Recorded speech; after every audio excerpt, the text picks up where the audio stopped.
baik, Ellen. You look great. Berantakan banget. No, no, no, Oke. you look great. Sehat ya, Tadi Ellen? teman-teman, iya tadi kan Lex udah perkenalan ya, bahkan udah kenalin profil aku nih ke teman-teman follower dari kelascinta.com. Ini kalau boleh aku minta tolong juga Lex kenalin diri dong, Coach Lex ini siapa supaya teman-teman follower aku juga bisa tahu nih aku ke live bareng siapa. Dan kita malam hari ini bukan interview, bukan tanya jawab, kita ngobrol-ngobrol. Pastinya juga masih tetap bahas-bahas saham ya teman-teman, karena ini follower aku ini setiap hari setia dengerin saya ngomong, lihat saya live. Tujuannya ternyata cuma satu, Coach. Mau konsultasi saham. Oke, baik. Teman-teman dari Ellen May, perkenalkan, nama saya Lex The Praxis. Saya adalah co-founder dari kelascinta.com. Kelascinta.com itu pusat edukasi online saat ini di Indonesia yang membantu tentang informasi menjalankan hubungan yang sehat. Jadi kita memberikan informasi dalam bentuk training, seminar, kita juga punya produk-produk seperti video, kita punya e-book, dan kalau lagi PSBB gini, kita sekarang lagi banyak gencar juga melakukan lewat online streaming seperti ini. Sama seperti Ellen yang tiap hari live terus sharing tentang insight-nya seputar dunia saham. Nah, demikian juga kita dari kelascinta.com melakukan live seperti ini, tentang bagaimana mengelola hubungan yang sehat. Nah, tadi saya udah bilang kita mulainya dari tahun 2006 sampai hari ini kita sudah punya istilah kita sebutnya alumni ya, hampir 10.000 ya, saya lupa deh angkanya berapa tepatnya gitu loh. Orang yang sudah mengikuti pelatihan kita itu banyak juga dari orang-orang Indonesia yang sekolah di luar negeri atau kerja di luar negeri, pulang balik ke Indonesia khusus buat ikut seminarnya kita. Dan sekarang dengan adanya platform KC Star namanya, orang tetap bisa belajar tentang relasi cinta dan rumah tangga lewat online video streaming. Kita punya bentuknya kayak seperti Netflix, bayangannya gitu ya, seperti Netflix, jadi berlangganan untuk mendapatkan lessons yang bisa ditonton, di-pause, diulang berkali-kali. Kurang lebih gambarannya seperti itu, Ellen. Menarik. Oke. Nih, saya juga tadi ada satu info yang saya lupa bilang. Ellen itu penulis 3 buku national bestseller. At least 3 nih ya. Nggak tahu sekarang lagi dimasak berapa buku lagi. Buku pertama judulnya adalah Smart Traders Not Gamblers. Buku kedua Smart Trader Rich Investor. Dan yang ketiga Nabung Saham Sekarang. Nah, hari ini kita akan coba picking beberapa cuplikan-cuplikan dari ide seorang Ellen May untuk bagaimana bernavigasi dalam kondisi yang kalau saya sih nggak bilang krisis, saya bilang penuh dengan uncertainty. Saya bilangnya seperti itu karena ada banyak yang bergoyang dan berubah di saat ini. Begitu Ellen ya. Ellen pengen nanya dulu nih, kesibukannya apa sekarang? Mungkin teman-teman dari followernya kamu udah pada tahu kan, tapi kalau di kelas cinta nggak tahu nih. Boleh sharing? Iya, kesibukan saya selain Senin sampai Jumat jam 7 nge-live kasih edukasi gratis gitu. Saya juga saat ini lagi sibuk-sibuknya ngembangin platform sebenarnya, platform Mtrade dan Atara. Nah, kalau Mtrade ini sebenarnya untuk edukasi karena banyak orang nih mau berinvestasi, mau trading saham itu bingung. Ajarin dong, oke saya ajarin. Buatin artikel, terus buatin buku dong, oke buatin buku. Ajarin dong di kelas, oke diajarin di kelas. Ternyata setelah saya lihat nggak cukup di kelas aja, butuh setiap hari itu yang nemenin tiap hari. Saya ditanyain tiap hari gitu. Terus kupikir-pikir kalian aja, aku ngejawabin satu untuk semua dan akhirnya mulai ini dulu bikin premium access, akhirnya jadi Mtrade. Sampai sekarang tuh masih jadi kayak satu layanan edukasi dan referensi saham gitu setiap hari. Jadi istilah kata tuh buat teman-teman yang pengen mentor setiap hari yang nemenin kamu, nah ini ada dan bahkan bisa tanya jawab interaktif. Nah ini udah ada timnya, saat ini kita lagi mau kembangin secara teknologi gitu. Gimana sih kalau pertanyaan-pertanyaan yang umum, kemudian saham ini gimana pergerakannya, kita juga gabungkan dengan teknologi gitu. Jadi ya itu yang kesibukan aku sehari-hari itu sih. Sama kalau jam 9 pagi Mantap. udah pasti nontonin saham. Mantap, keren. Baru saya juga mau ngasih tahu tadi yang dibilang sama Ellen, saya juga tergabung pengguna aplikasi Mtrade-nya dia. Jadi informasi yang dia berikan tiap hari itu menarik gitu, terutama buat teman-teman yang masih mau belajar. Nah, ini adalah platform yang saya rekomen banget. Teman-teman bisa cek nanti dari ada di Play Store ya, sama di iOS ya. Iya benar. Ini signalnya agak Cek. Waduh, ini sepertinya ada masalah. Sebentar, teman-teman saya mau nanya, yang gambarnya muter-muter siapa? Yang videonya nggak jalan siapa? Apakah video saya atau video Ellen? Teman-teman boleh komen ya, nanti di situ ya. Karena saya penasaran kalau Internetnya. it's okay. Itu memang sudah masalah Indonesia, kita terima saja kalau kayak gitu. Oke, Ellen, ini obrolan kita kan terbagi atas 2 chapter lah kurang lebih ya. Kita bicara yang pertama dulu nih, karena soal kondisi masalah ekonominya sendiri. Pengen nanya nih, insight dari Ellen May. Kondisi saat ini kita bicara soal masalah peluang untuk investasi, spesifiknya saham.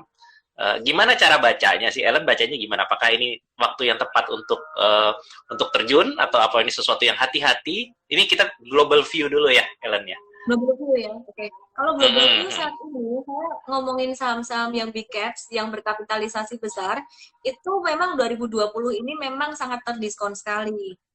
Tapi bottomnya itu udah di bulan Maret kemarin, nah untuk saat ini tuh sisa beberapa saham aja yang blue chip yang belum naik. Contohnya, mungkin teman-teman yang tiap hari ngikutin aku udah ngerti ya, kayak HM Sampurna, kemudian BBNI, kemudian ada lagi HMSP, BBNI, terus TLKM, Bank Mandiri, ya itu 4 yang masih terdiskon dan yang big caps banget gitu.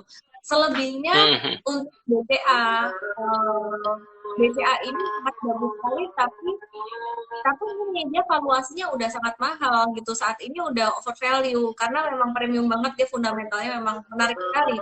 Kemudian Bank BRI ini juga bagus, tapi valuasinya nggak terlalu murah juga, lumayan terdiskon tapi nggak terlalu murah.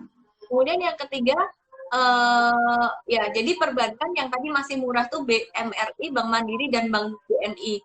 Kemudian ada perusahaan dari sektor konsumsi seperti Unilever, Indofood CBP, Kalbe Farma itu farmasi dan FMCG juga. Terus selain itu ada satu lagi saya lupa, HMSP GGRM rokok ya. Jadi itu perusahaan-perusahaan yang bagus buat diinvestasi.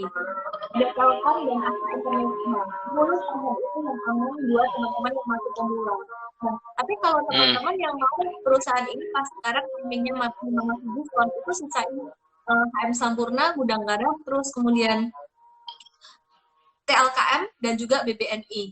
Bank Mandiri, sisa 5 aja. 5 yang sisanya yang tadi awal itu udah agak-agak overbought gitu, udah agak mahal gitu. Nah, itu buat pemula, pilih salah satu aja saham itu, simpan buat sekitar 5 tahunan, udah aman deh. Istilah kata tuh beli sekarang, diem, udah selesai. Udah nggak usah mikir sampai ke saham-saham yang lain. Dan kalau nggak mau aktif belajar, jangan coba-coba untuk cari-cari saham yang lain. Jadi misalkan punya uang 100 juta dibagi ke 10 saham yang tadi, ya udah tinggal tidur aja gitu. Atau 100 juta dibagi ke 5 saham. 5 saham yang saya sebut tadi terserah mau pilih yang mana, kalau bisa berbeda sektor, ya udah tinggal tidur aja gitu. Nah, jadi itu yang menarik ya, itu yang menarik. Ternyata ada satu cara gampangnya, istilahnya kalau anak sekolah itu apa ya, life hacks gitulah, contekannya. Itu contekan paling gampang. Nah, tapi kalau teman-teman mau trading, yang namanya trading saham, ini sekarang saat ini nih lagi banyak peluang, tapi juga banyak resiko. Jadi sekarang nih saham-saham second liner atau saham-saham kecil, bukan saham-saham blue chips tadi, saham-saham yang golongan ukuran premium, itu naik turunnya tuh kenceng banget. Contoh nih ya, beberapa saham yang naik turunnya kenceng banget. Ada saham semen Batu Raja. Ini sebenarnya BUMN juga. Si semen Batu Raja ini, dia kalau sekali naik 19%, 24%, tapi kalau dia sekali turun, itu juga ketika turun langsung auto reject bawah, langsung kena batas bawah, langsung kena 7% gitu. Jadi IDX itu berbaik hatinya gini, kalau naik dalam sehari dibatasin paling tinggi 24%. Kalau turun dalam sehari dibatasin 7%. Nah, itu selalu jedot kena batas atas, batas bawah. Kayak gitu terus. Nah, itu kalau saham-saham seperti ini kencang. Jadi ini saham-saham yang ukuran perusahaannya tuh agak kecil gitu. Nggak kecil-kecil amat sebenarnya, medium lah. Jadi perusahaan-perusahaan ini tuh geraknya sangat liar saat ini. Saya melihat saham-saham second liner gerakannya sangat liar. Blue chipnya udah nggak terlalu menarik lagi karena banyak yang udah naik sisa tadi beberapa saham yang aku sebut itu. Jadi ya be very careful buat teman-teman yang mau masuk trading saat ini beli jual TikTok kayak gitu. Sekarang market itu lagi high reward banget untuk trader tapi lagi high risk juga gitu. Jadi teman-teman yang nggak siap untuk ngamatin setiap hari, nggak siap untuk belajar, better long term investing aja gitu. Oke. Jadi itu poin bagus. Sebenarnya peluangnya ada, tapi peluang juga selalu disertai sama risiko, kan gitu. Karena tadi kan Ellen bilang naik ke atas bisa kena, tapi ke bawahnya juga lumayan goyang-goyang seperti itu. Tadi istilah yang saya suka, liar banget tadi itu istilah saya suka tuh, Ellen, liar gitu, sahamnya liar. Jadi I like that term. Dan buat teman-teman tadi rekomen kalau misalnya mau main yang blue chip pun udah mulai pada tinggi, kecuali beberapa nama-nama yang tadi disebut sama Ellen ya, itu bisa masuk, tinggal tidur 5 tahun kemudian ya mulai menikmati lah. Tapi itu kan investing seperti itu. Nah, kalau di kelas cinta kita kan nggak pernah bahas lah gitu loh soal masalah saham, apalagi saham kita bicara. Nah, jadi saya menduga ada banyak yang masih newbie gitu. Kalau orang-orang yang udah biasa ikut Ellen May, mereka sudah terbiasa, mereka udah tahu itu. Mungkin saya yakin ada banyak follower saya yang bingung dari tadi, apa itu PGAS, apa itu SKT. Jadi mereka bingung gitu loh, kalau orang-orang baru gitu. Mereka nggak tahu singkatan. Lovable Lady aku punya loh. Aku baca tuh. Tadinya aku mau kasih ke anakku, karena anakku kan masuk usia teenager gitu. Akhirnya aku tahan dulu. Aku harus tunggu. Mungkin dia usia 17-18 tahun udah aku kasih ntar. Tunggu dulu kayaknya, Len. Tunggu dulu. Sabar pelan-pelan aja. Nanti dia terlalu mabok kalau langsung dikasih pelajaran. Openingnya buku kamu tuh bagus. Jadi Lovable Lady itu gimana sih? Anakku udah mulai nanya-nanya sekarang. Mama, cewek yang menarik tuh kayak gimana? Cowok tuh suka tertarik cewek macam apa gitu. Mungkin kayaknya dia udah mulai tertarik ini nih. Ada cowok yang dia gebet atau gimana gitu. Umur 13. Bilang, aku belajar dari buku kamu nih, cewek itu ya harus punya 3B gitu ya. Apa itu? Beauty, hilang coach Lex. Beauty, brain, and behavior. Maksudnya gimana? Jangan cuman ini doang, cantik doang kan, fokus fisik paling gampang ya dibenerin gitu. Tapi kamu juga harus rajin belajar, biar kamu pintar. Cowok pintar nggak mau sama cewek yang nilainya jelek, malu gitu. Asik. Itu kalau aku motivasi dia. Terus yang terakhir behavior gimana sih Ma? Behavior itu nice kita being nice sama orang gitu ya? Enggak, itu being nice sama semua orang itu artinya kamu mencoba menyenangkan semua orang kayak gitu. Behavior itu artinya adalah kamu punya hati baik, empati gitu ya. Jadi peduli sama orang lain, dia ngerti pelan-pelan dia mulai belajar gitu. Itu asik. Asik, mamanya pinter, anaknya bakalan lebih pinter lagi nanti. Karena punya teman yang pinter juga nih. Dia belajar dari kamu juga. Jadi bicara tentang relationship, aku juga banyak belajar dari kamu nih, dari Coach Kay, Lex, gitu. Thank you. Sebentar, sebelum kita belok ke situ, ini masih penasaran nih. Saya pengen mengedukasi dulu nih followernya dari Kelas Cinta, termasuk juga mungkin followernya dari Ellen May. Kita bicara soal mencari peluang gitu loh. Nah, peluang yang dimaksud ini peluang seperti apa sih? Maksudnya mungkin Ellen bisa kasih tahu kalau kita bicara kita mau masuk ke pasar saham, apa yang kita mesti lihat gitu loh. Kalau kita cuma ngelihat harga doang kan terlalu kecil. Apa aja yang mesti kita lihat untuk mendapatkan peluang kalau kita masih newbie? Ya, anggaplah masih newbie. Karena semua orang yang udah pengalaman pun biasa akan bilang, gue masih newbie. Semua orang ngakunya gitu soalnya. Jadi, gimana cara baca peluang dan apa yang sebenarnya kita baca sih? Gitu loh. Sebenarnya gini, kalau saham nih ya, saham itu ada 3 hal penting. 3 hal penting kalau memang teman-teman mau aktif banget trading. Kalau teman-teman nggak mau ngikutin 3 ini atau nggak bisa komit, better tuh investasi jangka panjang aja, udah biarin aja, diemin aja. Nah, 3 hal ini yang pertama adalah metode. Metode kalau teman-teman mau trading, belajarnya analisis teknikal. Perlu nggak kita belajar analisis fundamental? Fundamental itu perlu buat orang yang mau investasi jangka panjang. Tapi investasi jangka panjang tuh sahamnya nggak berubah-ubah, sehingga tadi saya pilihin buat teman-teman, udah cocok banget. Dan timingnya tahun ini cocok banget. Jadi secara fundamental tuh teman-teman istilah kata udah nggak usah filtering lagi. Saya yang filterkan buat teman-teman tadi masuk selesai beres. Tinggal beli Bank BRI atau Bank Mandiri, Bank BNI, beli HMST selesai gitu. Mungkin teman-teman dari Hitman System ya cowok-cowok nih. Jadi mungkin ada yang ngerokok beli aja produknya. Nah, itu fundamental itu menurut saya kalau memang pilihan sahamnya itu aja, teman-teman ikutin itu nggak usah belajar, nggak apa-apa untuk fundamental. Tapi kalau misalkan teman-teman mau trading, mau aktif beli jual, dapat keuntungan dalam jangka pendek, itu harus ada 3 ilmu. Satu, Oke. metodenya Ferris, belajar baca grafik, itu harus ngerti banget. Nah, Hmm. ya Sabtu ini saya kebetulan ada workshop setahun sekali nih workshopnya, jadi setahun sekali 2 kali lah. Sabtu ini benar-benar belajar baca grafik secara intensif banget 2 hari gitu. Terus Hmm. kemudian Hmm. Hmm. di online kan baru pertama. Kemudian yang kedua, belajar tentang manajemen risiko. Nah, manajemen risiko ini nggak kalah penting dengan yang pertama. Yang pertama ini bicara tentang cara milih saham untuk trading dan timing beli jual, Hmm. kapan beli, kapan jual. Nah, tapi kalau yang kedua, manajemen risiko ini menariknya gini. Misal, yang pertama nggak terlalu kuat, salah milih saham. Atau mungkin Hmm. marketnya lagi tren kayak gini, tren kanguru itu kanguru, nggak naik, nggak turun, tapi kanguru. Nah, saham-saham second liner banyak yang liar, mungkin teman-teman dari 10 kali transaksi, mungkin cuma benar 5 kali. Nggak Hmm. masalah, dengan manajemen yang bagus, dari 5 kali ini bisa jauh lebih untung daripada teman-teman yang pintar milih saham untuk 7 kali dari 10 kali. Gitu. Hmm. Hmm. Jadi caranya Hmm. gimana? Dengan kita mengatur jumlah nominal saham yang masuk di awal. Jumlah banyaknya saham maksimal 10 saham. Atau 10 saham pas. Terus kemudian setiap saham itu berarti kan 10%. Nominalnya sama, segitu terus. Nah, itu ternyata sangat mempengaruhi sekali hasilnya. Ada orang yang ngikutin sama persis, ternyata kok hasilnya beda. Ya, jadi belinya sama, jualnya sama.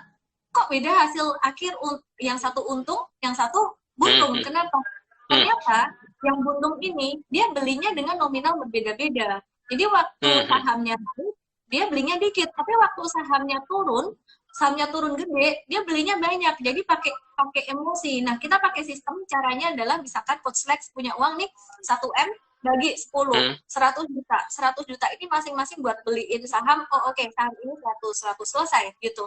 Nah, Hmm. terus Hmm. nanti belinya tinggal kita ikutin untuk pembatasan risikonya. Misalkan Hmm. satu saham cut loss sekitar 6%.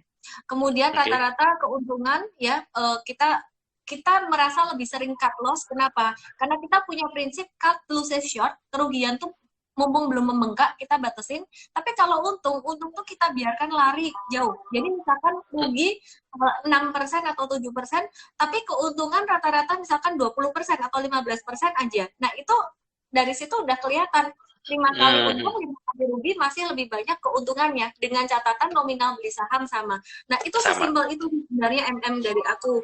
Terus Hmm. kemudian kalau MM yang advance, money management advance tuh bicara tentang average down boleh nggak? Oh, nggak boleh. Bolehnya average up. Terus cara average up gimana? Itu yang aku ajarin di workshop besok hari Sabtu. Sebenarnya aku udah nggak Hmm. terlalu fokus di workshop ya, karena aku lagi ngembangin platform ini, Mtrade dan Artara gitu. Makanya ini jarang banget, setahun kayak sekali 2 kali aja. Kemudian faktor yang ketiga adalah psikologi trading. Nah, ini mungkin Coach Lex yang lebih tahu nih, lebih jago nih tentang Hmm. psikologi. Jadi gini, orang itu kan kadang ngerti ya apa yang harus dilakukan. Beli saham di harga berapa udah buat perencanaan, beli berapa banyak udah buat perencanaan, stop loss nanti kalau misalkan rugi mau cut loss di berapa udah buat perencanaan. Tapi yang terjadi adalah problemnya tuh gini, kok kenapa susah sekali dijalankan perencanaan ini? Lebih banyak Iya, iya. menjalankan pakai emosi gitu. Sebenarnya Heeh. problemnya apa sih? Ternyata ya itu tadi, ada beberapa orang yang menarik, beli jual saham itu addicted. Jadi addictednya Hmm. gimana? Pas beli saham, wah dia untung, dia seneng, euforia kan, dopaminnya ini, hormon Hmm. dopamin bertambah gitu. Mungkin Coach Lex yang Hmm. lebih tahu itu. Terus kemudian Hmm. dia jadi seneng lagi. Oke.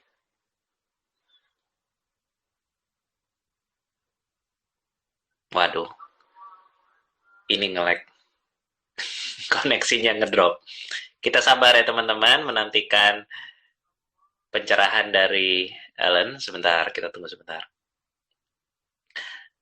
Sambil menunggu, saya mau bilang teman-teman di sini, ingat gitu loh, pelajaran yang, nah loh, hilang dia. Pelajaran yang dalam banget, dan of course nggak bakal bisa dapat detail secara detail ya, teknisnya. Jadi kalau misalnya pengen belajar lebih banyak lagi, ya bisa dicek ke Ellen. Sebentar, saya invite lagi.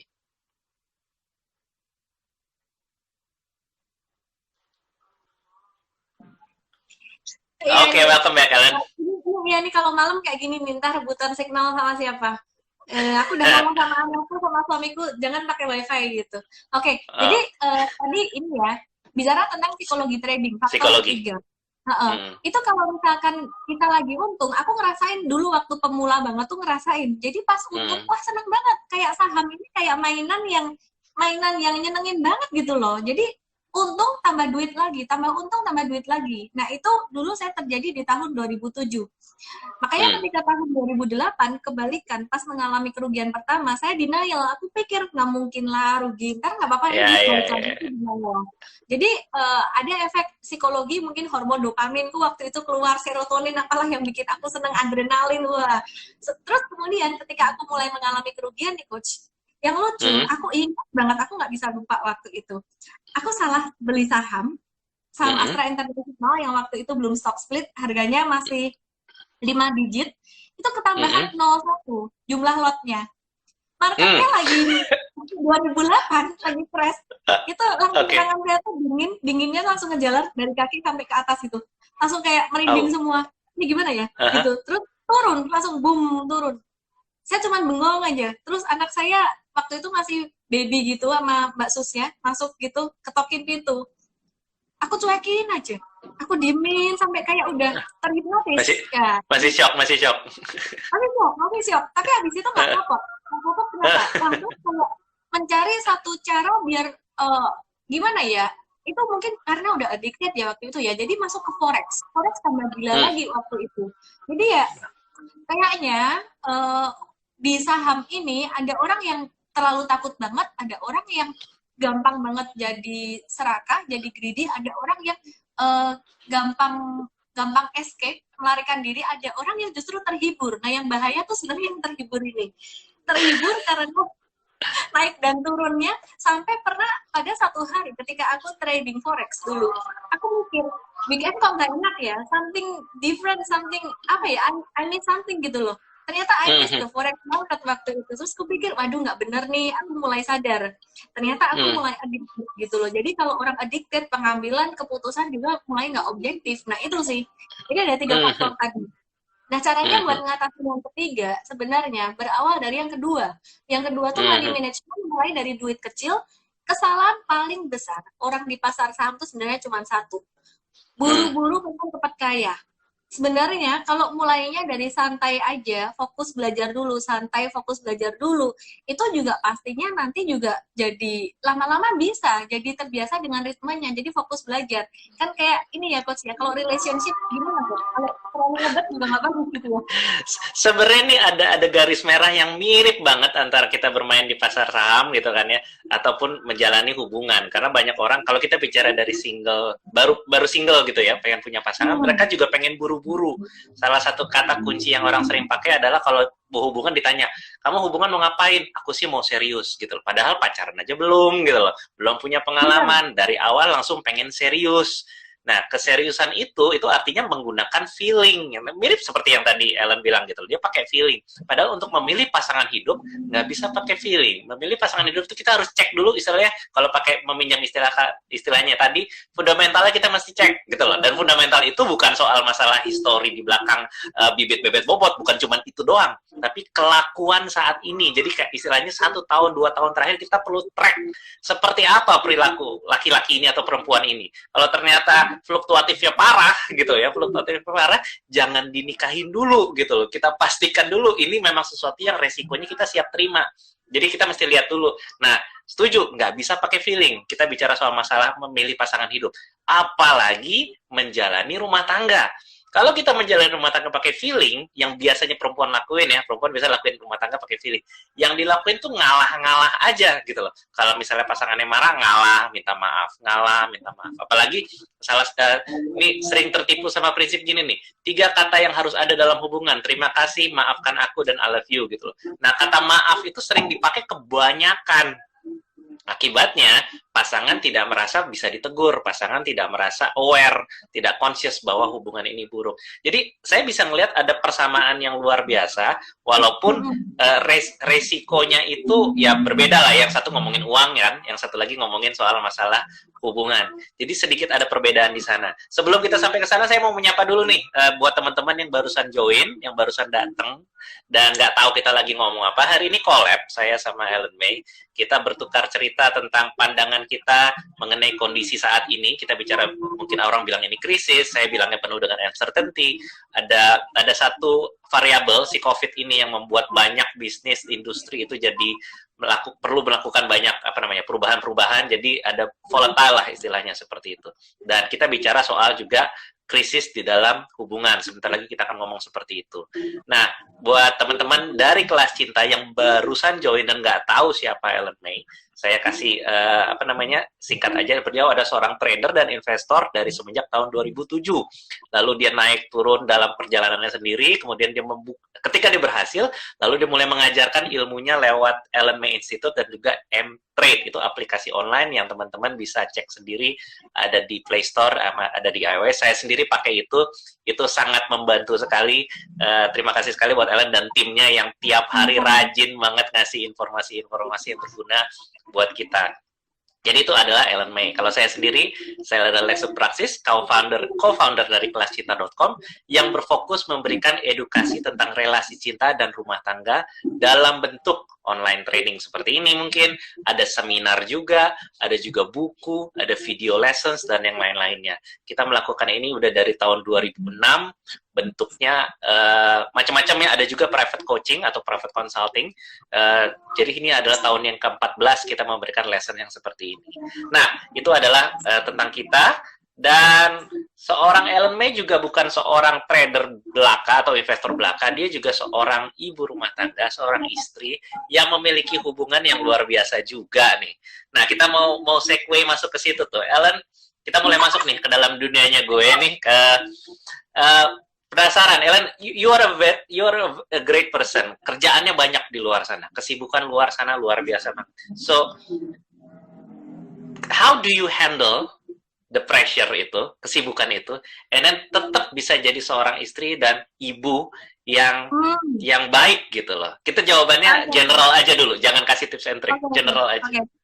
Oke. Teman-teman, sebelum aku jawab pertanyaan Coach Lex ya, buat teman-teman yang udah penasaran sama saham BRPT yang hari ini geraknya gila, ntar kita bahas di belakang ya. Kita ntar bahas saham-saham juga di belakang. Aku dulu gini, bahas pertanyaan macam gini nih, kita nggak pernah loh, aku nggak pernah bahas kayak ginian gini ku. Oke. Spesial buat Coach Lex ya. Gimana caranya saya nge-handle my life gitu ya. Kan, jujur kata sih, benar kata Coach Lex ya, waktu itu kayak berputar dari hari ke hari, hidup saya pagi, bangun tidur pagi, ngurusin anak, siapin dia online class, terus kemudian setelah itu trading, siap-siap trading jam 9 itu ya, terus mulai ngurusin tim tuh dalam arti mengembangkan template Atara segala macam ini.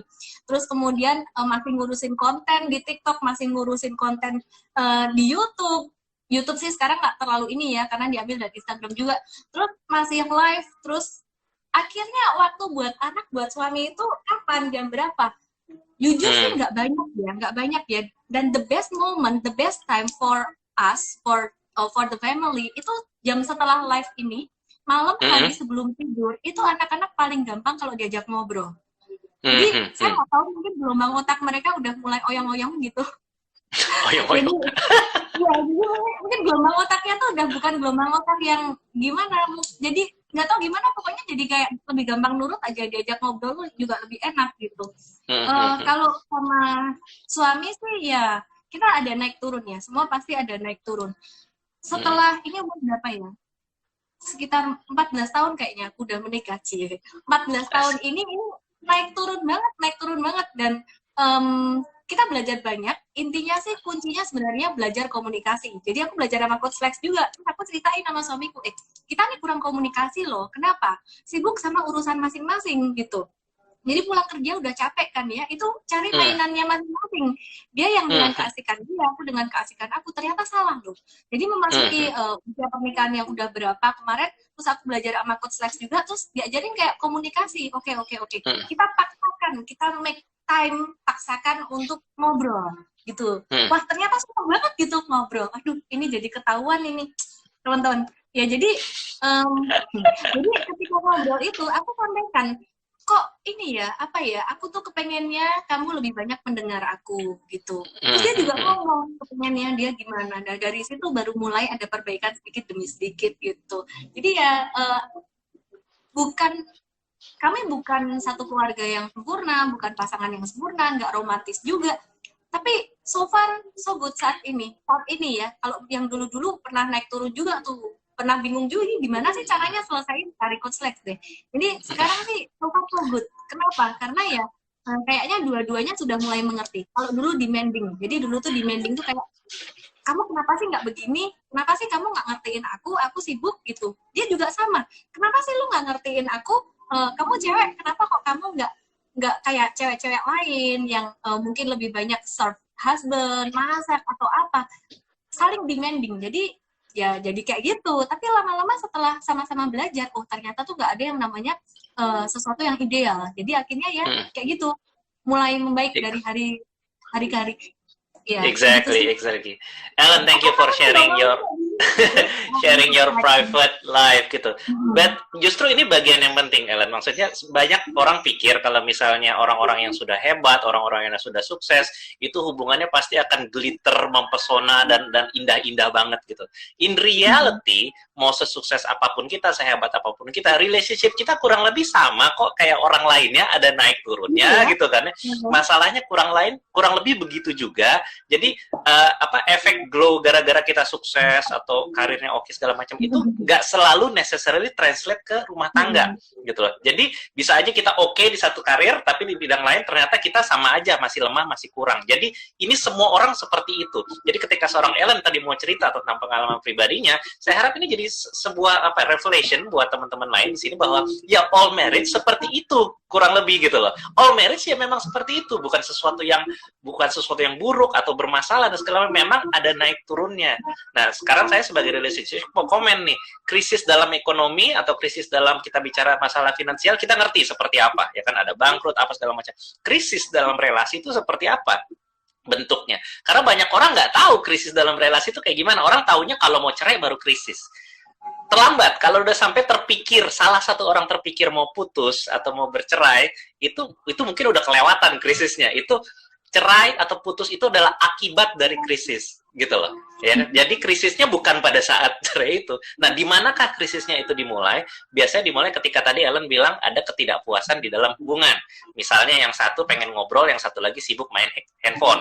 Nah, ini apalagi kalau dua-duanya kerja. Makanya tadi saya nanya nih, banyak saya kalau di kelas cinta bilangnya sebaiknya perempuan tetap bekerja setelah berumah tangga gitu. Kenapa? Supaya dua-duanya itu tetap punya tetap punya daya seperti yang dilakukan sama Ellen. Nah, permasalahannya adalah bisa nggak setelah pulang dari kerja itu tetap ngobrol berdua. Ketika kita nggak ngobrol, disitulah krisis dimulai. Sekali lagi saya ulang ya, krisis itu tidak terjadi ketika ada konflik. Krisis itu tidak terjadi ketika salah satu mau putus. Krisis tidak terjadi ketika ada selingkuh. Enggak. Selingkuh, putus, jenuh, itu adalah akibatnya. Akibat dari krisis. Nah, krisis dimulai ketika tidak ada komunikasi. Memang ini kayaknya simplifikasi doang sih, nggak semuanya cuma gara-gara komunikasi, tapi biasanya ketika komunikasi kurang, cek benar nggak, ketika komunikasi kurang, jadi ada banyak masalah yang nggak kelar. Betul nggak, Ellen? Teman-teman, ini coach ini bener banget. Ini lucu banget, komen-komennya seriusan lucu-lucu banget. Aku jadi terinspirasi banyak hal nih ya. Ini jadi aku juga kadang-kadang menganalogikan ketika kita trading atau berinvestasi saham, aku analogikan dengan hubungan. Contoh, yang pertama nih teman-teman, tadi ada yang bilang CL sama dengan celai, cut loss sama dengan cerai. Jadi gini teman-teman, trading saham itu boleh kamu ibaratkan pacaran. Maksudnya gini, kamu lihat something wrong, boleh putus, boleh cut loss, ya. Dan setelah cut loss, kamu nggak boleh baper, ini penting banget. Nggak boleh baper, ingat-ingatin saham yang kemarin. Ingat ya, jadi nggak boleh baper. Ingat-ingatin saham yang kemarin nggak boleh baper, ingetin mantan terus gitu. Jadi harus memulai lembaran hidup yang baru dengan saham yang baru. Itu trading gitu ya. Dan kalau misalkan kamu balikan sama mantan kamu, kalau misalkan kamu udah cut loss satu saham dan kamu beli lagi saham itu, jangan diingat-ingat problem yang dulu-dulu. Anggap ini adalah sebuah cerita baru. Nah, itu aku analogikan kayak gitu kalau di saham tuh. Sering aku edukasi dengan cara kayak gitu. Tapi, teman-teman, kalau bicara tentang pernikahan, investasi itu aku ibaratkan dengan pernikahan. Jadi banyak teman-teman yang nanya, kalau trading kan boleh cut loss tuh ya. Kalau investasi, gimana cut loss-nya? Nah, aku mau kasih satu insight yang sangat bagus banget, edukasi sangat bagus banget, dan ini analoginya pas banget. Yang namanya Warren Buffett. Warren Buffett ketika dia berinvestasi jangka panjang, dia punya satu aturan. Rule number 1 adalah never lose money. Rule number 2 adalah ingat-ingat rule number 1. Kenapa? Karena ya, jadi investasi itu bicara untuk bertahun-tahun, bahkan puluhan tahun. Kamu nggak boleh salah pilih, baik sahamnya sendiri maupun timingnya, sehingga harus sangat sabar di dalam memilih fundamental bisnis model, manajemen, profitability, dan timingnya yaitu valuasi. Maka dari itu, kita nggak bisa sembarang tahun, setiap tahun langsung untuk beli saham untuk investasi jangka panjang. Kita masuk untuk investasi jangka panjang itu benar-benar ketika valuasinya terdiskon. Dan 2020 ini memang kejadian tahun 2008, pasar saham tuh diskon besar-besaran, meskipun nggak semurah 2008. Actually, I want more discount actually. Nah, ini adalah kalau istilah dalam hubungan, ini adalah waktu yang tepat untuk propose, untuk melamar orang yang kamu udah pacarin bertahun-tahun gitu. Jadi ini udah nyimpen bertahun-tahun, nah ini adalah tahun yang tepat untuk kamu propose gitu ya. Dan ketika kamu berinvestasi jangka panjang, dalam investasi, kalau menurut pandangan saya lihat dari Warren Buffett, sebaiknya kalau bisa jangan sampai cut loss, jangan sampai ada kerugian. Jadi setelah beli fundamental bagus, bisnis model, manajemen, profitability, dan yang terakhir valuasinya terdiskon, murah, timing tepat. Kalau sudah memilih dengan cara 4 poin itu, saya rasa resikonya juga sangat kecil sekali. Terus gimana caranya biar nggak cut loss? Caranya adalah dengan melihat disrupsi dari bisnis model. Contoh Warren Buffett, dia jualan perusahaan airline, itu bukan cut loss teman-teman. Dia profit taking. Profit takingnya kenapa? Dia udah beli jauh di bawah. Dan dia jual ketika perusahaan airline bisnis modelnya terdisrupsi oleh coronavirus. Dan ketika terdisrupsi oleh coronavirus ini, belum keluar laporan keuangan.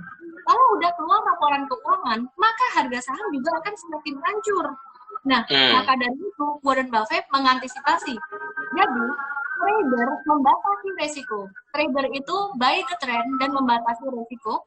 Investor jangka panjang itu mengantisipasi sebisa mungkin jangan sampai rugi besar dalam jangka panjang. Kalau jangka pendek naik turun harga dikit-dikit Anda beli TLKM, ada yang bilang menunggu breakout-nya, ya sabar aja gitu, sabar aja, itu perusahaan sehat, perusahaan bagus. Jadi itu tadi teman-teman ya, CL bukan celai. CL itu adalah stop loss itu kalau kamu trading saham. Kalau kamu ibaratnya pacarmu nggak beres, pacarmu nggak bener, suka labil gitu, nah kamu CL aja nggak apa-apa. Dan jangan melihat masa lalu, saham yang udah di CL jangan dipikirin terus. Gitu. Oke. Agree. Ini mau nambahin lagi nih teman-teman. Tadi kan sempat kita bahas analoginya, metaforanya antara investing sama pernikahan. I agree with that. However, ada satu prinsip penting yang kita di kelas cinta sering bilang. Kita bicara pernikahannya. Ketika pasangan kita sedang menurun, ini kan orang yang sudah kita nikahi ya, dia sudah mulai menurun perilakunya, dia sudah mulai berkurang ini dan itu, kayak nggak kasih perhatian lagi, kita nggak ngomong yang buruk ya, kita nggak ngomong yang selingkuh, mukulin atau nggak, kita cuma bilang berkurang lah, mulai berkurang seperti itu. Nah, di titik itu kita mesti hati-hati. Kalau misalnya pasangan kita perilakunya mulai berkurang, biasanya kan jadi ada gap dalam hubungan kan. Misalnya dia sudah tidak sayang, tidak hangat. Yang biasanya orang lakukan ketika muncul ketidakhangatan dari pasangan, kompensasinya dilakukan, ditambahin gitu loh, karena tidak hangat, jadi yang ngisi satu orang. Nah, disinilah yang jadi problem istilahnya. Sudah mulai turun, beli lagi gitu loh, jadi kasih lagi, digulung lagi. Padahal kalau di kelas kita bilang, kalau pasangan kita perilakunya lagi turun, lagi dingin, lagi cuek, dan apa, bukannya malah kita double lebih hangat, bukannya kita malah double berkorban dan minta maaf, apa kurangnya aku, tolong koreksi aku, terbalik. Kan pasangan yang lagi berkurang. Jadi tugas kita adalah mengingatkan dia, sayang, perilaku kamu lagi turun. Jadi bukannya dia lagi dingin, kita malah ekstra hangat. Yang sering dilakukan oleh orang begitu. Pasangan kita cuek, nggak peduli kita, ninggalin kita. Nah, kitanya malah jadi ekstra caring, kita malah ekstra peduli, memuji, memijit, dan segala macam. Ini namanya melatih. Kita lagi melatih orang berperilaku buruk. Kalau dia lagi buruk, terus kita kasih yang enak-enak, tebak bakal kemana polanya? Makin buruk. Jadi pada saat orang mulai turun, mulai nggak oke lah gitu loh istilahnya sahamnya ini. Ya stop dulu gitu loh. Kita evaluasi, kita tanya sama dia gitu. Of course jangan di-cut loss gitu kan karena udah nikah. Kita tanya sama dia kayak, sayang, sadarkah kamu kalau belakangan kita kurang begini, kurang begitu. Nah, kalau misalnya dia nggak sadar, besok koreksi lagi, kasih masukan lagi, lakukan beberapa kali dengan harapan dia mau naik ke atas gitu. Jadi kalau dia nggak mau naik juga nih, saya kasih contoh, saya selalu pakai analoginya gini kalau relasi cinta. Misalnya hubungan, dia melakukan 10 hal dalam hubungan, 1 sampai 10 ya, dia melakukan 10, dia melakukan 10. Lalu suatu hari karena satu dan lain hal, sibuk di kantor, lagi stres, dia turun jadi cuma melakukan 7 hal dalam hubungan. Yang kita lakukan jangan malah naik dari 10 ke 12. Ngaco. Kita di situ nanya dulu sama dia, kita tegur dari atas. Sayang, kemarin kan kamu biasa kalau pulang ngobrol dulu sama aku, tapi belakangan kok jarang, yuk. Jadi kita coba ajak dia naik ke atas. Kalau dia nggak mau naik ke atas ya, kalau kita udah tegur 2-3 kali nggak mau naik ke atas, kitanya ikutan turun. Nah ini sesuatu yang nggak disadarin banyak orang. Pada saat pasangan kita berkurang, mestinya kalau udah ditegur-tegur nggak masuk, kita ikutan kurangin. Kita ciptain ketidaknyamanan bersama di sana. Ketika nanti dia komplain gitu, loh, kok misalnya kita bicara ini Ellen ya gitu loh, terus suaminya komplain, Ellen, kok belakangan kamu jadi cuek sama aku? Nah, itu adalah momen untuk bilang, oh, kamu ngerasa nggak nyaman ya? Sama, sayang, aku juga kurang nyaman. Yuk, kita sama-sama naik gitu loh. Yuk, kita sama-sama ke atas. Itu salah satu strategi yang kebanyakan orang kalau sudah nikah nggak sadar gitu loh. Ibaratnya misalnya pasangannya nggak mau terlibat dalam pekerjaan rumah domestik. Pasangannya kalau pulang sibuk main game aja. Nah, pasangan yang satunya lagi sibuk ngelayanin dia, apa dan segala macam. Di kelas kita bilang itu nggak sehat. Karena hubungan harusnya dipikul 2 orang. Ya, bukan cuma satu orang doang yang cari uang, ya kalau bisa dua-duanya cari uang, di rumah juga dua-duanya usaha. Jadi ini sebuah prinsip yang kita sering ajarin ada di Kacestar. Misalnya teman-teman di sini pengen tahu lebih banyak lagi, karena waktu kita terbatas ya, jadi saya nggak bisa jelasin. Yang pengen tahu lebih banyak lagi tentang itu, bisa nanti di follow saya. Nanti saya akan kasih tahu juga di Instastory tentang Kacestar. Kacestar itu persis kayak Netflix ataupun yang sejenisnya, bentuknya adalah lesson, bisa ditonton berulang-ulang gitu. Jadi bukan seminar sebenarnya sih, tapi kumpulan lessons yang terpecah-pecah untuk mengelola hubungan. Halo? Seperti itu, Ellen. Jadi I thank you buat halo Ellen. Halo, putus-putus nih kayaknya. Cek. Tes. Oke. Udah jawab dari tadi. Udah jalan? Oke, Ellen, I wanna ask you one thing. How do you handle with conflict? Ketika ada konflik dengan pasangan. I mean, strategi Ellen sendiri. Saya tahu ada banyak. Kasih tahu saya favoritnya kamu satu aja. Handle conflict with husband. Ntar aku kasih tahu ya. Ntar. Oke. Aku mau ngejawab dulu, aku ditagih terus nih sama netizen ini. Karena nanya, jawab. Jadi gini, ini si BRPT, Barito Pacific, ini termasuk saham yang pergerakannya lumayan liar ya, lumayan volatile gitu. Ya, jadi hari ini dia sempat naik kenceng, volume tinggi, dan kemudian turun lagi banyak gitu. Jadi kalau teman-teman lihat, ini memang ada satu tanda reversal. Tapi kalau teman-teman belinya jangan lewat dari 950, ini pas batas atas banget ya. Jadi kalau misalkan mau beli, ini hold buat less than a month itu bisa gitu. Ini termasuk saham yang high risk, aku bilang dulu ini high risk, tinggi resiko. beda sama ini. Dari tadi tuh pada ngomongin ini. Ya.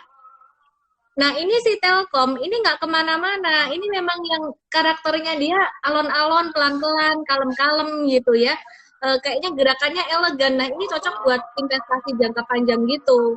Nah, sama kayak si PTBA. PTBA jujur kata ya, aku kurangin PTBA bertahap, aku masukkan pada beberapa saham kemarin. Nah, ini si PTBA aku keluar dikit-dikit, tapi masih punya, aku masukin salah satunya ke sini. Profil risiko aku bisa jadi berbeda ya sama teman-teman. Aku kan udah lama di saham, aku udah berani banget. Maksudnya kalau mau membatasin kerugian gimana?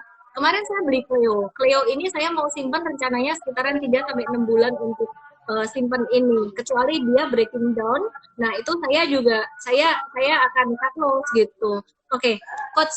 Jadi gimana cara saya mengatasi konflik ya? Aku akan jawab nanti ya. Ini aku tertarik sama tadi ada satu netizen yang nanya, oh ini ada satu yang bilang gini, menarik banget. Jadi, be greedy, kan ada satu quotes dari Warren Buffett ya. Be greedy when others are fearful. Contohnya kayak bulan Maret kemarin tuh pasar saham tuh kan anjlok ya, jatuh anjlok-anjlokan banget tuh. Wah, orang-orang pada ketakutan. Tapi orang-orang yang ngerti bahwa valuasi dari perusahaan-perusahaan big cap ini terdiskon, langsung pada borong saham-saham tersebut.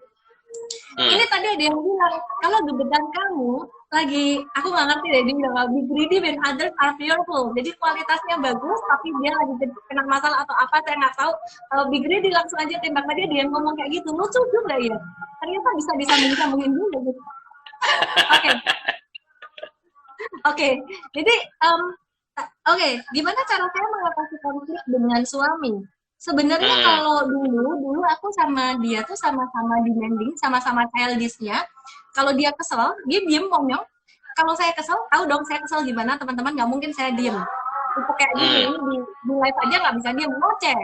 Tapi karena saya ngoceh dia diem, saya ngoceh dia diem, jadilah saya diem juga gitu. Nah itu lebih parah, lebih baik salah satu ngoceh daripada dua-duanya diem. Tapi kita semua diem, menghindari masalah, menghindari konflik. Yang terjadi adalah wah nggak ada komunikasi. Sekarang kalau misalkan ada konflik, ya langsung ngomong gitu. Aku nggak suka nih kamu main game terus atau gimana. Aku nggak suka nih kamu ngomongin. Kenapa? Karena aku nggak didengerin. Kamu mau ngapain terserah. Pokoknya kamu harus dengerin aku. Mateng nggak yang jadi suamiku, teman-teman? Untung ini hanya 1 jam live Instagram tiap hari nih. Jadi gini, bahasa cinta. Aku ngajarin anakku juga. Anakku kan masih kecil ya. Dia tuh ngertinya kalau dipeluk tuh sayang. Kalau mama nggak peluk nggak sayang. Jadi kalau ditegur apa, dia bilang nggak sayang. Saya ajarin. Bahasa cinta tuh macam-macam ya nak ya. Ada yang namanya dengan sentuhan, ada yang namanya dengan kata-kata, ada dengan perbuatan dan dengan pemberian. Ada 6. Aku ceritain beberapa aja buat dia. Terus dia mulai ngerti. Jadi kamu nggak bisa bahasa cintamu itu cuma dengan sentuhan, karena dengan semua orang kamu harus ngerti bagaimana menyalurkan ini kasih sayang. Terus ada suamiku di sebelahku, aku ngomong sekalian, contoh kayak papa ini, kalian nyindir gitu loh. Halo pak, kalian ngomong. Kalian ngomong sama anakku, gini, contoh ya, papa ini bahasa cintanya adalah dengan perbuatan. Setiap hari itu selalu buatin saya, kopi itu tuh paling enak sehingga saya on terus sampai malam. Jadi bahasa cintanya. Putus lagi nih, Ran. Nah, aku suka, merasa fulfilled ketika aku didengarkan dan aku mendengarkan dia. Quality time. Nah, nggak nyambung itu. Aku ngomong, ini papa nih bahasa cintanya begini. Contohnya, bantuin mama ini. Tapi kalau mama bahasa cintanya suka didengerin. Makanya mama kesel kalau mama ngomong sama kamu, sama anak saya, kamu cuekin. Itu mama nggak suka. Akhirnya dia ngerti. Jadi, bahasa cinta kamu suka dipeluk nih, mama peluk. Tapi kamu harus tahu kalau mama ngobrol sama kamu itu juga cinta. Dia ngerti lama-lama. Oh gitu ya. Ya kira-kira kayak gitu sih. Jadi aku mesti harus berani ngomong. Kalau versi Pak Tung Desen atau versi Lex mungkin lain lagi tuh. Oke, I agree with that. Kamu dia ngomong. Thank you. Kalau di kelas cinta itu kita sama melakukan itu. Namun ingat nih, kalau ngomong, ini ada satu tips di kelas cinta yang kita ajarin juga tentang gimana cara menghadapi konflik. Ngomongnya itu tidak ketika lagi panas. Karena kalau kita lagi Benar, panas, kita benar. lagi stres, kita lagi ngerasa pasangan kita itu salah dan buruk, kalau kita ngelihat dia kita nafasnya memburu, bukan nafsu ya, memburu yang kayak kesel, geram dan segala macam, itu mungkin bukan waktu yang tepat buat menyelesaikan masalah. Boro-boro ketemu solusinya, ngomong aja biasa nggak didengar. Karena pada saat kita lagi stres, pada saat kita debar jantungnya lagi cepat, pada saat tubuh kita lagi tegang seperti ini, lagi fight or flight, yang keluar itu bukannya bukannya kata-kata yang enak, tapi kata-kata yang tajam.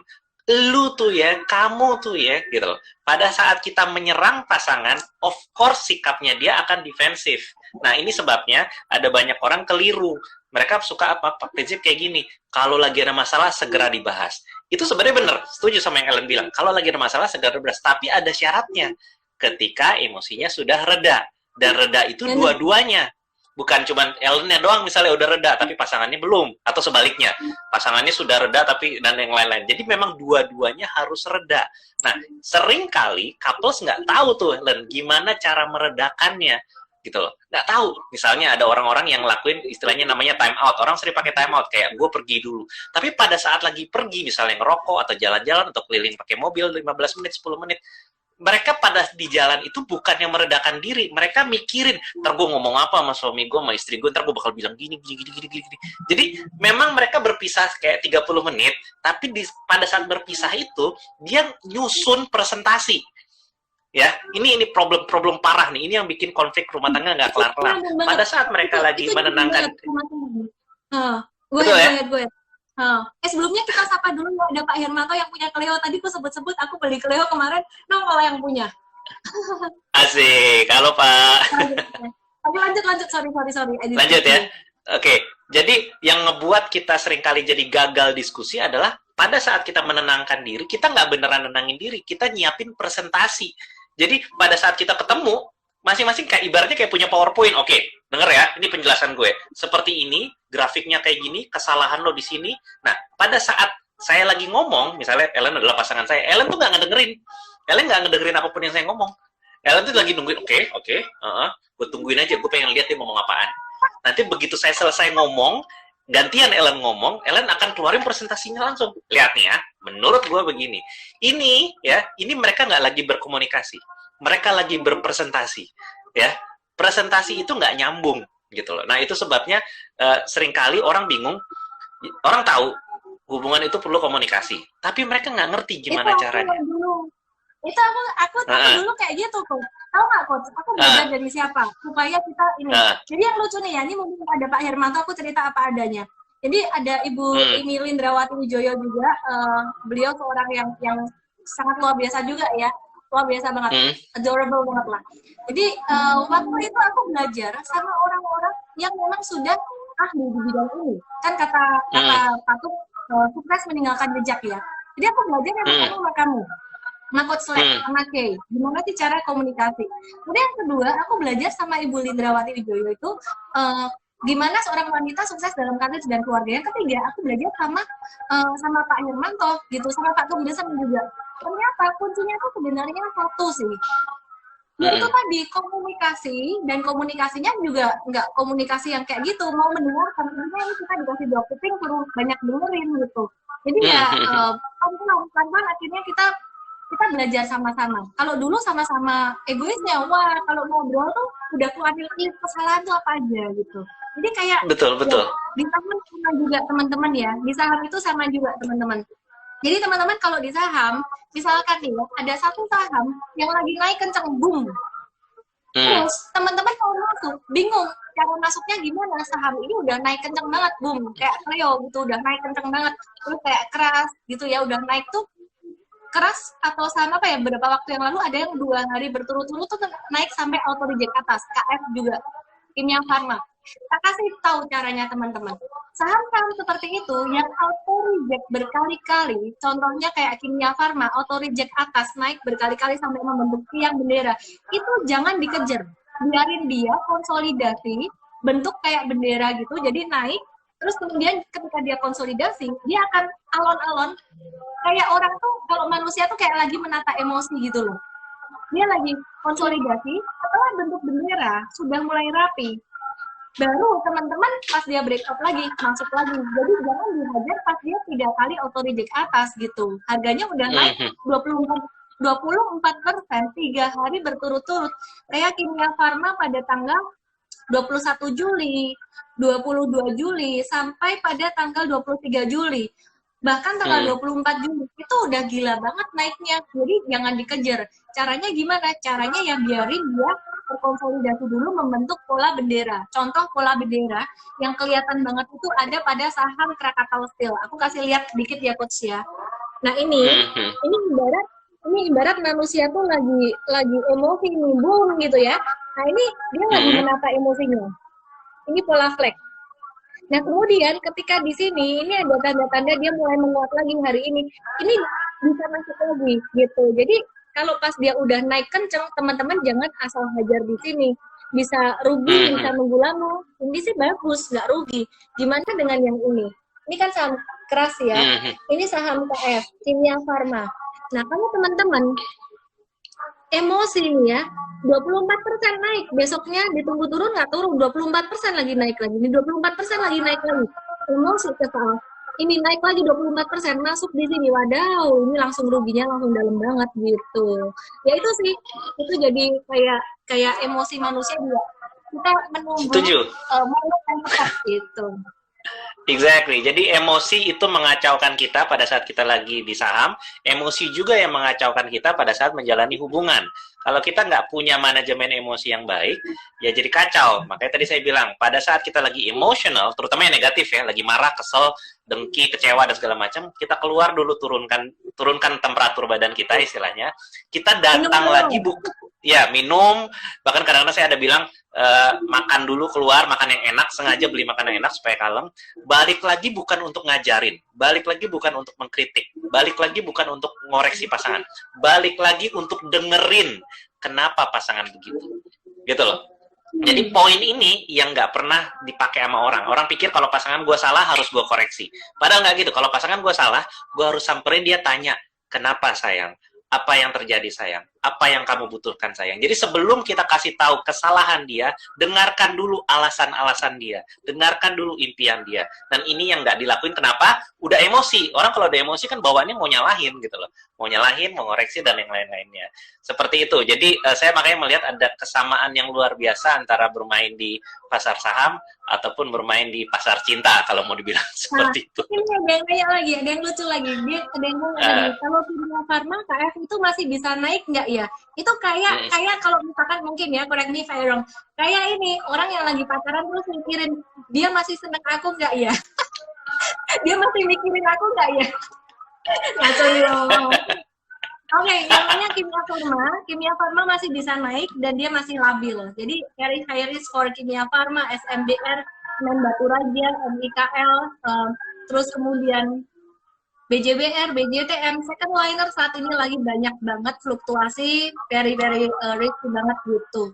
Oke, apa lagi ya? Tadi aku keinget satu hal. Oh ya Coach, ada yang nyambung nih. Tadi Coach kan bilang tuh ya, kalau mau ngobrol, turunkan emosi dulu. Mesti punya waktu buat diri sendiri ya kan? Di saham juga sama teman-teman. Ketika di saham, kamu udah terjebak secara emosimu, secara pikiranmu terlalu banyak untung, kamu bisa jadi euforia. Rugi 1, 2, 3 kali berturut-turut, apalagi pemula, kamu bisa digubder, bisa kesal antara takut atau marah otak reptilnya. Dan ketika otak reptil kena, mamalia kena, otak mamalia itu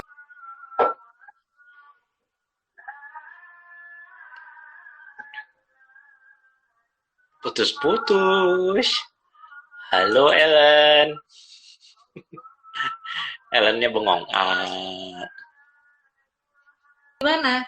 Halo? Oke, welcome back. Udah masuk lagi. Ya, putus lagi. Oke. Jadi gimana caranya supaya kita trading saham itu nggak gampang takut, nggak gampang kesel, marah, dan juga nggak serakah. Otak reptil, otak mamalia itu seimbang. Jadi supaya informasi masuk ke otak neokortex, kita berkomunikasi dengan baik, kita bisa mengambil keputusan di saham dengan baik. Caranya adalah dengan mengambil waktu untuk menenangkan diri sendiri. Jadi dulu Coach Lek tuh ngajarin aku gini, gampang nih, aku kasih tahu kamu sebenarnya yang kamu senang itu apa sih Lan gitu. Oh, yang aku senengin apa ya? Aku bilang gini, aku bilang sama Coach Lex, aku seneng baca buku, terus di komen sama Coach Lex, hidup lu boring banget gitu. Di komen gitu. Terus aku cari lagi ketenangan aku apa? Oh, travel or whatever gitu. Oh, ternyata yoga kayak gitu-gitulah, meditasi. Tapi sekarang udah nggak yoga lagi. Jadi dengerin lagu, tidur or whatever. Ternyata setelah saya mengambil waktu tenang buat diri saya sendiri, itu jauh lebih bermanfaat baik untuk mengambil keputusan dalam trading, investasi, maupun di dalam relationship. Intinya tuh gimana supaya otak reptil kita tenang, otak mamalia tenang, ya gimana ya, bikin diri kita nyaman dulu. Mungkin Coach Lex bisa ajarin kita. Bahas saham dong, Iya, saham apa? Oke. Bahas aja. Coach Lex bisa bahas dulu. Silakan. Oke, ini waktu kita nggak panjang, jadi saya extend 5 menit aja ya, biar nggak kepanjangan juga. Jadi ada banyak cara. Tadi Ellen udah kasih tau beberapa, tapi tiap orang beda-beda. Kalau buat saya senang ngobrol. Pada saat saya lagi stres, saya lagi pusing sama pasangan saya akan cari orang buat ngobrol. Nggak harus keluar ketemu sama dia sih, tapi saya telepon dia untuk ngobrol. Karena ngobrol itu nurunin temperaturnya saya. Itu ada. Saya juga ada cara lain. Saya nonton YouTube, video kucing, anjing, dan yang lucu-lucu itu saya tonton. Atau saya nonton Netflix. Jadi tiap orang metodenya beda-beda, tergantung dengan kebiasaan sebelum ini. Nah, ini jadi masalah sebenarnya kalau misalnya kita nggak tahu apa sih tempat tentramnya kita. Ini pertanyaan buat teman-teman semua yang lagi nonton 500 orang ini. Coba pikirkan, tempat tentramnya kamu apa? Tempat damainya kamu apa? Karena kamu perlu pergi ke tempat ini. Ini tempat nggak beneran ya, ini metafor. Nggak harus beneran tempat lokasi geografi jadi mana.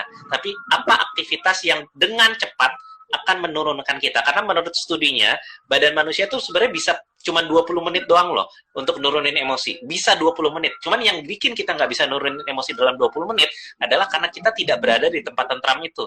Bahkan kita nggak tahu tempat tentramnya kita di mana, tempat damainya kita di mana. Jadi itu sebabnya saya mau bilang teman-teman, mumpung sekarang lagi oke-oke aja, suatu saat kan bakal krisis nih hubungan nih, suatu saat bakal konflik. Pikirin dulu sekitar 5-10 tempat tentramnya kamu apa, yang kalau lagi emosi bisa langsung lari ke sana, istilahnya. Langsung lari ke sana. Setelah, jadi nggak mikir yang lain dulu, bahkan bilang dulu sama pasangan, Beb, aku lagi emosi, aku lagi kesel, aku mau ke tempat tentramnya aku dulu. Jadi bilang sama dia juga nggak nyari, dia nggak pikir, kok gue tiba-tiba ditinggalin suami gue, ditinggalin istri gue, kemana dia, dan segala macam, itu bikin tambah masalah. Jadi bilang sama pasangan, aku punya tempat tentramnya di sini, aku mau nenangin dulu. So my point is, karena ini udah mau di ujung nih, my point is buat teman-teman di sini, konflik dalam hubungan ya, ataupun sekarang kita bicara krisis juga, dalam kita bicara ekonomi dan finansial dan global, itu adalah sebuah kesempatan. Kesempatan itu peluang yang bisa kita pakai untuk mengenal pasangan kita. Kalau di saham saya nggak tahu peluang untuk apa, tapi kalau di dalam hubungan, pada saat ada perbedaan pendapat, pada saat ada konflik, ada kekecewaan, itu kesempatan emas. Tolong dipakai untuk mendengarkan maunya pasangan apa, kebutuhan dia apa, impian dia apa. Pada saat kita ada pertengkaran, jangan sibuk ngasih tahu kita maunya apa, dengerin dulu, gitu loh. Itu kayak golden rule di dalam hubungan, mendengarkan. Jadi cari pasangan yang bisa diajak ngomong. Nah, kalau dari Ellen sendiri kita udah di ujung nih, Ellen. Apa sih satu paragraf take away yang mau kamu sampaikan ke teman-teman sekarang ini? Terserah mau ngomong soal sahamnya kek, mau ngomong tentang relasinya kek. Silakan, Ellen.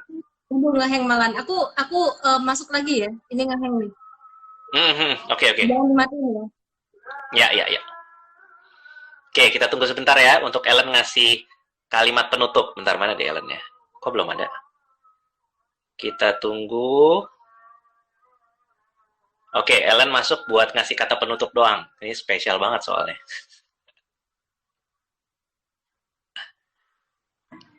Halo. Oke, Ellen. Oke. Aku boleh kasih giveaway juga ya, Coach ya? Biasa nih. Boleh. Oke. Nanti aku kasih satu pertanyaan yang mudah. Nanti Coach Lex yang pilihin ya, Coach ya. Sebelum aku kasih closing statement ya. Closing statementnya nanti abis giveaway aja deh ya. Oke. Boleh Coach, aku kasih satu pertanyaan ya. Oke, teman-teman, tadi saya ada buatkan beberapa analogi saham dan juga trading, saham dan juga investasi gitu loh. Dengan relationship gitu ya, saham dan relationship. Analogi ini sebenarnya merupakan edukasi untuk teman-teman di dalam trading dan berinvestasi saham.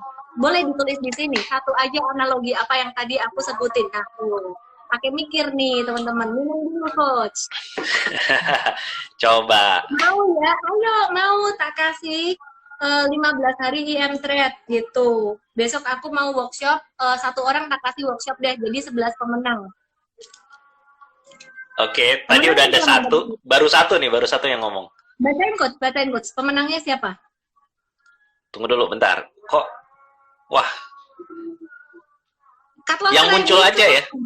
Tuh aja deh, Gima siapa tadi namanya? Gima atau Gina siapa tadi namanya? Oke, Gima, kamu dapat satu workshop Super Trader. Langsung aja DM aku dengan kode ST, nama, email, dan WhatsApp kamu. ST, nama, email, dan WhatsApp. Kalau kamu nggak DM, saya nggak bisa kasih. Oke, gue lihat. Asik. Ada yang dapat M-Trade 15 hari, DM saya dengan kode EMT15, nama, email, dan HP. Tolong ikutin formatnya ya. Jangan nulisnya, saya menang giveaway. Pusing kita, carinya gimana. EMT15, nama, email, dan HP. Oke, silakan coach. Pemenang yang berikutnya. Satu lagi ya pemenang ya. Lisia Chen. Lisia. Aku nggak bilang cut loss sama dengan cerai loh. Salah loh itu. Oke, Lisia tadi. Kamu dapat M-Trade 15 hari. Oke, terus apa lagi, coach? Satu lagi kan? Andi underscore Sucipto 8 lagi. Oh, 8 lagi.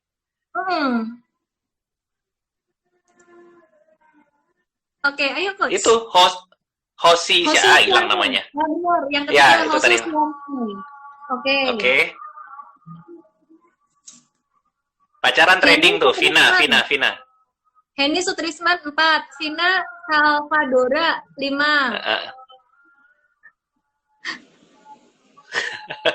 Ini sama semuanya, diulang-ulang aja terus.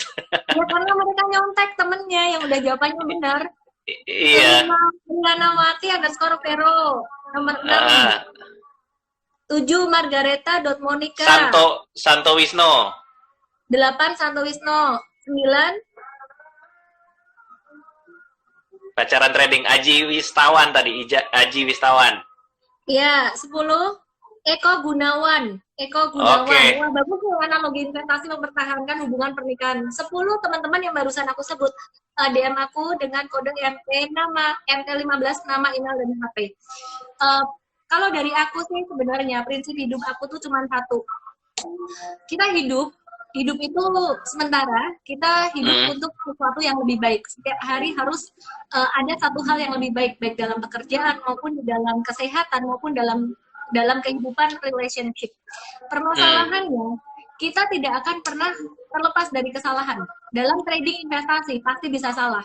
Dalam bekerja, dalam berhubungan dengan keluarga, dengan anak, pasti kita bisa salah ngomong, emosi, capek, dan segala macamnya.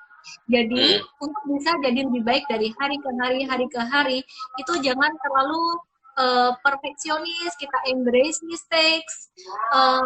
Yang penting tiap hari lebih baik aja, jangan perfeksionis itu aja. Jadi orang tuh embrace mistakes aja. Jadi dulu aku gampang banget stres karena aku nggak embrace mistakes. Anak nggak sempurna di mataku, suami nggak sempurna di mataku, pekerjaan nggak sempurna di mataku, tradingan nggak sempurna di mataku, dikit aja padahal nggak sempurnanya dikit aja. Itu jadi seperti. Jadi orang yang perfeksionis menurut saya adalah nggak bagus. Yang terpenting dalam hidup ini kita semua setiap hari harus lebih baik dari hari ke hari and embrace mistake. Itu aja sih. Asik, luar biasa. Ellen, thank you so much for sharing your insights. Oke, berarti kita sampai di sini dulu, teman-teman. Thank you udah ngikutin dari awal sampai akhir ini. Dan teman-teman yang udah keluarin pertanyaan atau komentar juga tadi, saya dan Ellen harap kalian mendapatkan banyak manfaat dari hari ini. Dan buat teman-teman dari kelas cinta yang pengen belajar lebih banyak lagi tentang saham dan trading, bisa follow Ellen May. Dan buat teman-teman dari Ellen juga pengen belajar tentang membina rumah tangga dan relasi yang lebih sehat, bisa follow saya kelascinta.com ya. Jadi thank you sampai sini Ellen kali ya. Ada lagi mau disampaikan? Ada lagi. Jadi gini teman-teman, podcast ini, Let's the Practice ini ilmunya sangat dalam banget. Nah mungkin kalau pembawaannya di kelas cinta, di Lovable Lady itu santai cara komunikasinya, tapi actually ilmunya dalam banget. Jadi teman-teman yang mau belajar tentang psikologi tidak hanya tentang relationship. Mungkin Anda merasa relationship oke-oke aja, baik-baik aja. tapi kamu harus belajar berkomunikasi. Nah, itu penting banget belajar dengan Lex the Praxis, Sorry, Cinta.